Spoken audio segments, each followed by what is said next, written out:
नर्मदापुरम होशंगाबाद जिला अनियंत्रित सूदखोरी सिंडिकेट के कारण होने वाली रहस्यमय आत्महत्याओं की श्रृंखला से बुरी तरह ग्रस्त है, जो स्पष्ट रूप से प्रशासनिक अक्षमता की पराकाष्ठा को दर्शाता है। ये अब केवल एक सामाजिक समस्या नहीं बल्कि प्रशासनिक विफलता, एडमिनिस्ट्रेटिव फेलियर का ज्वलंत उदाहरण है, जहां कानून का शासन गौण हो चुका है। प्रमुख निष्कर्ष एवं तीखी आलोचना। 1. आपराधिक निष्क्रियता और हत्या के लिए उकसाना। Criminal abetment. जिले में किसान, ट्रांसपोर्ट व्यवसायी और नौजवानों की बेमौत मौतें सूदखोरों के संगठित आपराधिक नेटवर्क की उपस्थिति को स्थापित करती हैं।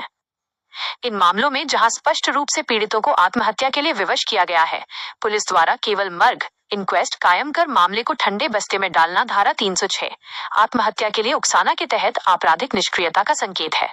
सवाल: क्या प्रशासन यह मान चुका है कि सूदखोर कानून से ऊपर हैं, या क्या उनकी राजनीतिक वित्तीय साठगांठ पुलिस कार्रवाई को अवरुद्ध कर रही है? 2. चेतन मानकर मामला, पुलिस जांच पर गंभीर प्रश्न चिन्ह। मृतक चेतन मानकर के सुसाइड नोट में कर्ज से परेशान होने का स्पष्ट उल्लेख है। इसके बावजूद कोतवाली उप निरीक्षक विशाल नागवे का ये बयान कि मोबाइल कॉल डिटेल से कोई सुराग नहीं मिला, एक सतही और अपर्याप्त जांच की ओर इशारा करता है।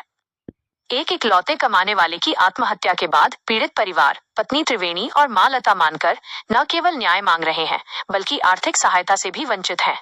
यह शासन प्रशासन की संवेदनहीनता को उजागर करता है। पुलिस का ये रुख कि पीड़ित परिवार संदेहियों का नाम बताए, जांच की जिम्मेदारी पीड़ित परिवार पर डालता है। पुलिस का कर्तव्य है कि वह इंटेलिजेंस नेटवर्क, स्थानीय मुखबिरों और वित्तीय लेन देन के रिकॉर्ड, यदि कोई हो, के माध्यम से स्वयं सूदखोरों की पहचान करे। 3. कानूनी औजारों की उपेक्षा, साहूकार अधिनियम का अपमान। मध्य प्रदेश में साहूकार संशोधन अधिनियम 2020 जैसे सख्त कानून मौजूद हैं, जो गैर पंजीकृत सूदखोरों द्वारा दिए गए ऋणों को गैर वसूली योग्य, नॉन रिकवरेबल घोषित करते हैं और अत्यधिक ब्याज पर रोक लगाते हैं। नर्मदापुरम में इन प्रावधानों का प्रभावी क्रियान्वयन शून्य प्रतीत होता है, जिससे ये खून चूसने वाला नेटवर्क बेखौफ होकर काम कर रहा है। तत्काल प्रशासनिक हस्तक्षेप और कठोर कार्यवाही की मांग। 1. विशेष जांच दल SIT का गठन। इन सभी आत्महत्या मामलों की गहन और समयबद्ध जांच के लिए एक उच्च स्तरीय विशेष जांच दल का गठन किया जाए, जिसका नेतृत्व जिले के वरिष्ठ पुलिस अधीक्षक SP स्तर के अधिकारी करें। 2. अभियान मुक्ति या इसी तरह का मध्य प्रदेश के अन्य जिलों जैसे नीमच, जबलपुर की तर्ज पर नर्मदापुरम में ऑपरेशन क्लीन मुक्ति जैसा एक व्यापक अभियान तत्काल शुरू किया जाए, ताकि अवैध सूदखोरों की पहचान कर उनकी संपत्ति कुर्क की जा सके और उन पर गैंगस्टर एक्ट यदि लागू हो के तहत कार्रवाई हो। 3. आर्थिक पुनर्वास, पीड़ित परिवार, विशेषकर मृतक चेतन मानकर की पत्नी और 2 वर्षीय पुत्र को तत्काल आर्थिक सहायता और सामाजिक सुरक्षा योजनाओं का लाभ सुनिश्चित किया जाए। यदि प्रशासनिक तंत्र इस आंतरिक संकट के प्रति मूक दर्शक बना रहा, तो नर्मदापुरम का गरीब वर्ग इसी प्रकार अमानवीय सूदखोरी की भेंट चढ़ता रहेगा और इसकी पूरी जवाबदेही शीर्ष प्रशासनिक एवं राजनीतिक नेतृत्व की। हम अभी ग्वालटोली में है, यहाँ पे लता मानकर जी के साथ, क्योंकि इनके बेटे ने एक बड़ी गंभीर घटना कर ली है, सुसाइड का मामला है और ये जांच का विषय है। हम उनसे चर्चा करते हैं कि क्या मामला है। नकली जी, क्या हुआ था, क्या समस्या है, क्या मामला था, पूरा घटना क्या हुई थी? नाम बताइए। हम लता मानकर बोल रहे हैं और हम हमारे बेटे का नाम चेतन मानकर है। वो रोज घूमने जाता था और हमने सोचे कि घूमने गया, हम रिश्तेदारों को पूछते रहे कि भैया हमारा बेटा नहीं आया, घूम के बेटा नहीं आया। फिर 1-1.5 बजे कपड़े डालने गए बहू कि देख क्या हो सके ऊपर आके सो गया हुआ, तो देखे तो वो फांसी के फंदे पे लटका हुआ देखा। तो क्या उनके पास से कोई सुसाइड नोट तो कागज ही मिला है जो पढ़ा आप लोगों ने? उनके पास लिखा था कि वो मतलब ये कागज पे कि मैं जिंदगी से हार चुका हूँ और मैं कर्जे से परेशान हूँ। अच्छा, ऐसा लिखा था उसमें। तो इसके पहले भी कभी क्या वो किसी कारण से परेशान रहे आपके आमने सामने, जब घटना होने से पहले भी कुछ ऐसी आपको स्थिति लगी, ऐसी कुछ? ऐसा कुछ भी नहीं लगा। सब पापा जाने के बाद गुमसुम रहने लगे, पापा ही शांत हो गए। फरवरी जब से वो गुमसुम रहने लगा, दुकान भी नहीं चल रही थी उसकी जब से। अच्छा, मतलब कुछ महीनों पहले भी पहले शांत हुए थे, इस कारण से परेशान थे? 11 फरवरी पापा ही शांत हुए। अच्छा, और ये घटना मई की है? हाँ। अच्छा, आप अभी क्या चाहती हैं, शासन प्रशासन से क्या चाहती हैं, और यदि वो कर्ज से परेशान थे तो इस पर आप क्या कार्रवाई चाहती हैं, न्याय कैसे मिले आपको? न्याय मिलना चाहिए सर हमको।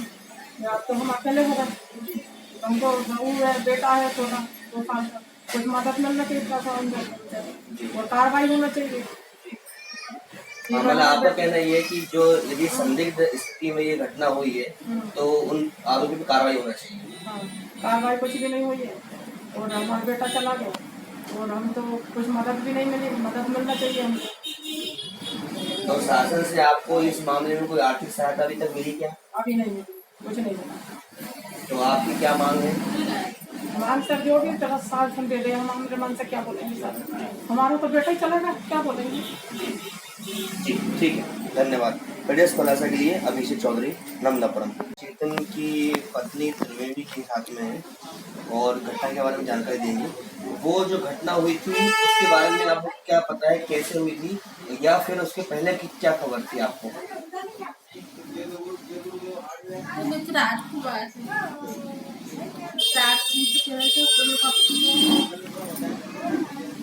मैं रानू को रात में ढूंढने जा रही थी, बिल्ली परेशान कर रही थी, मैं सोई नहीं, फिर लड़का रो रहा था, तो मुझे तो कभी सो जाए फोन करके ढूंढने जा रही, बिल्ली परेशान कर रही किसी को फोन करके मैं सो जाना, मैं भी तो मैं सो रहा था, मैं सो जाऊँ मैं सो जाऊँ, जब वो मेरे को देखते जा रहा है, देखते देखते देखते मेरे को अपनी मतलब तो बहुत प्यार करता हूँ, मैंने कहा ऐसा क्यों बोल रहा है, तो प्यार तो मैं भी करती हूँ, भी कहते कि सो जा, मैं तो मुझे नहीं सो रही, वो कहता बहन को सुला दे तो सो जाना, फिर मैं तो देखते जा सुन रहे थे, फिर उसके बाद में मुझे सुला दिया उन्होंने जबरदस्ती, बाद में वो सो गए, फिर मैं देखते जा रही सोचती क्या कर रहा, बाद को देखते जा रहे थे, रात भर देख रहे थे, मुझे समझ में आ रहा है वो क्या कर रहे थे, तो देखते जा रहे हैं, फिर मैं सो गई, मैं सोचा सो जाके देखते, मैं सो गई, उसके बाद में सुबह उठे, वो कितने बजे उठे, मोबाइल मेरे को रात में दे दिया था उन्होंने बड़ा वाला, बोले थे तू रख ले, तो मैंने कहा हाँ मेरे पास तो है, मैंने कहा क्यों दे रहा है, तो तू रख ले, मैं रखते मैं सोफे के पास रख के सो गई, सुबह 6 बजे उठे, फोटो के बाद में उठ गए, उसी कहा का मुझे पता है तो गैस में मैं सो रही, फिर मैं उठी तो मतलब कहा दुकान पे हो गया, मैं लड़का रो रहा था, मैं को दूध पिला रही, फिर मैं सो के उठी, तो फिर मैंने देखा मोबाइल तो नहीं रखा, मोबाइल लेके नहीं लगा, मैं सो गई थी, मम्मी पलंग पर सो रही थी, मैंने मम्मी को कहा मम्मी से कहा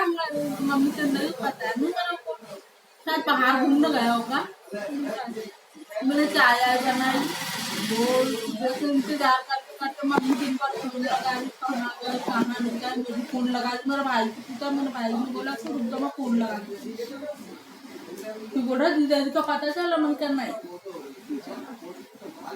तो बोला मम्मी से पूछ, मोहल्ले वाले से पूछो कहीं गए होंगे, पता नहीं कोई जानकारी नहीं, छत पे मैं गई नहीं थी, अभी खाना बना रहा, फिर मम्मी कह रही वो आए नहीं, कहाँ गया कहाँ नहीं गया, बहुत पता चला, मोहल्ले में पूछा कुछ जानकारी नहीं, फिर मैं छत पे गई, मम्मी का छत पे देख दिया तो सो तो नहीं रहा ऊपर, फिर मैं छत पे गई तो पर्दा लगा दिया, पर्दा खोला तो वो खाने पे लगा। तो आपसे कभी उन्होंने कुछ बोला कि कुछ कर्जे की समस्या है, ऐसी कुछ बात नहीं, वो आपके 2-3 बीच में? मिनट प्यार की बात कर रहे थे, कभी उन्होंने कर्जे का जिक्र नहीं किया? नहीं, लड़ाई दंगे वाली कोई बात नहीं थी, बस वो अच्छी प्यार की बात कर। अच्छा, किसी बात से परेशान थे क्या? वो खर्चे से परेशान थे, जिस दिन मैं मायके से आई थी 2 महीने के बाद मेरे ससुर शांत हो गए थे, तो मैं 1.5 महीने के लिए गई थी, वहाँ से मैं आई, मुझे बहुत परेशान लग रहे थे, बहुत पसीना भी आ रहा था, रात में खूब पसीना आया, हाँ तो बोलो पप्पू मैं बहुत परेशान हूँ, खर्चे से, मैं उनका काय का खर्चा हो गया है, तो बोलो मैं खर्चे से बहुत परेशान हूँ, उनका बताओ तो आप बता भी नहीं रहे, अगर तुम मुझे बता दो तो मैं तुमसे खर्चा नहीं दिलवा दे, उन्होंने मुझे बताया भी नहीं कितना खर्चा हुआ, किस चीज से दिए हैं, कितने खर्चे में धकेला है, ये नहीं बताया। अच्छा, तो लेकिन वो सबका साथ देते थे, कभी बुरा नहीं करते थे, किसी कभी बेईमानी नहीं करते। तो ये आपको एहसास था कि कर्ज है उनके पास में, हाँ, और उनको कुछ लोग परेशान करते हैं, फोन पे या मिलके परेशान करते हैं, हाँ, वो परेशान थे लोगों से। हाँ, वो खाना भी बहुत जल्दी खा लिया था, बहुत जल्दी खाना खा लिया था, खाना भी नहीं, पानी भी नहीं, बैठा भी बैठा, उसकी चाय तक नहीं पी के बैठा।